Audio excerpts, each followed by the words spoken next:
now it's time for Take It or Leave It, You Decide. Yes. And this week's instalment has been suggested by Ronan Scott and Ruben Dabbs. So from Ronan, hello Mark and Simon. Hello. Sorry if I've somehow missed it, but I can't find any reference to the Australian film The Stranger on your podcast. It would help to have some clarity on where you stand on films that have limited theatrical release and are primarily seen on streaming services, as is the case with this film on Netflix. I feel like I've heard you discuss some streaming films, but not others. I'd be really interested to hear Mark's view on a film that has affected me more than any other this year. I was initially drawn to it by the soundtrack work of Oliver Coates, also the composer for After Sun, and just a great standalone musician, and also I think one of those people who, having noticed him at this early point in his scoring career, will come to be someone you think, I'm glad I saw in the first place. Absolutely. But the cinematography, central performances and approach to the subject matter held my attention. I've watched it numerous times since, and it would be a shame if people were unaware of it. Then we have an email from Ruben Dabbs, who essentially reiterates all the same points as Ronan. He is very keen to hear your take on this film, Mark, and he loves the new show. Hopes you're doing well. Best wishes from Melbourne, Australia. Okay, well, so here's the interesting thing. So I, obviously, as you know, I'm a Cannes don't person, so I wasn't in Cannes. So you saw this in Cannes? It was last May, and it was part of the Uncertain Regards strand, which is kind of interesting voices from around the world. It is the strand which is unkindly referred to as the films which the festival regards uncertainly.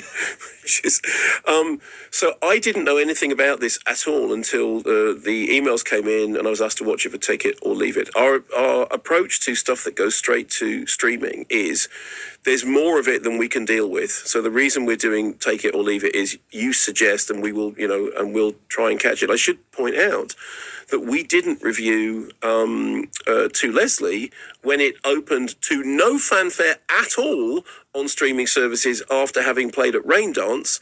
And now, of course, I mean, I've now seen it because I interviewed Andrea Riseborough during the campaign, but that was one of the things that just slipped under the radar. I mean, I don't. People weren't even sure whether it was available, whether it had been released. So this is an Australian psychological thriller. It is impossible to talk about this without some spoilers. So the first thing I'm going to say is, if you're really interested in seeing this with no spoilers at all, fast forward for about 4 minutes, because even telling you the following thing is a spoiler, okay?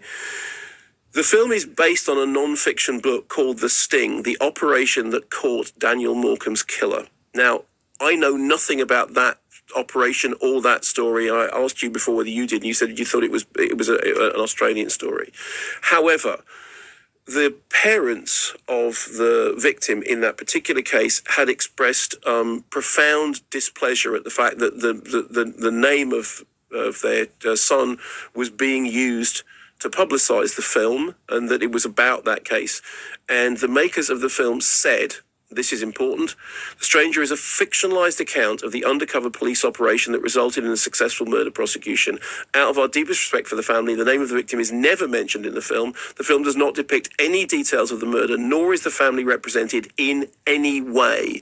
Instead, it tells of the unknown police professionals who committed years of their lives and their mental and physical health to resolve this case and others like it. Now, going in completely cold, I didn't even know that it was about an undercover agent, because you don't find out that the central character is an undercover agent for a while. I mean, most people going in to watch this would already know, because I presume it says something about it on the synopsis, on the Netflix synopsis. So, Joel Edgerton is infiltrating the criminal world and gaining the confidence of a character played by Sean Harris, who was referred to variously as Henry Peter Teague and Peter Morley.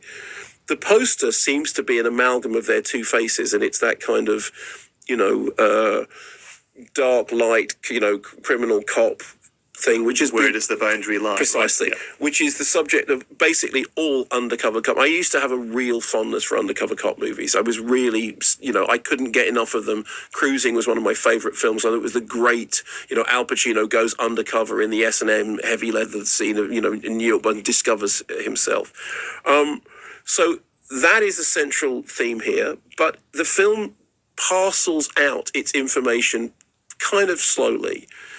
And what it's really about is about the mood, the fact that the central character is befriending somebody who he believes maybe a heinous criminal, but he's having to befriend him and he's having to find common cause with him in order to get him into his confidence.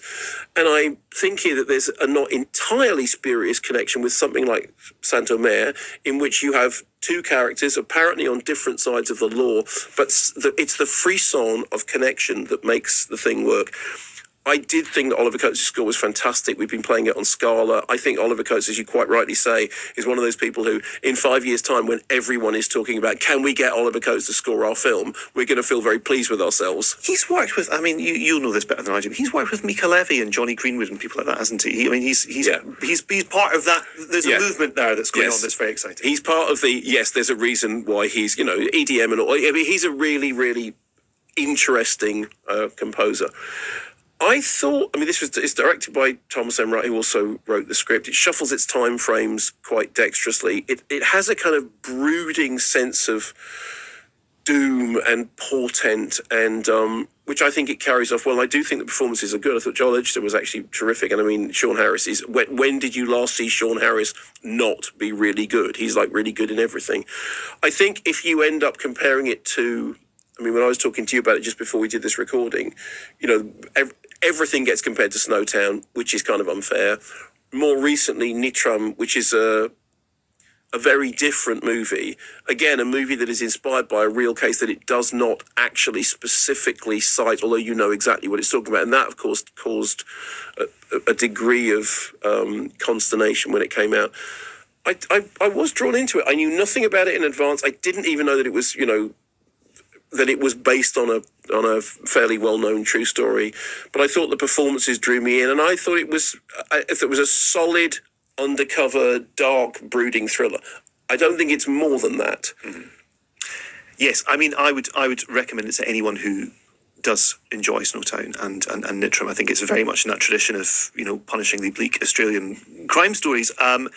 Again, yes, I don't think it's quite up there with those two. The thing that really stuck with me about it is Joel Edgerton's relationship with his kid, and the kind of awful clash between what he's doing as part of his undercover work and having to reconcile that with still being a father.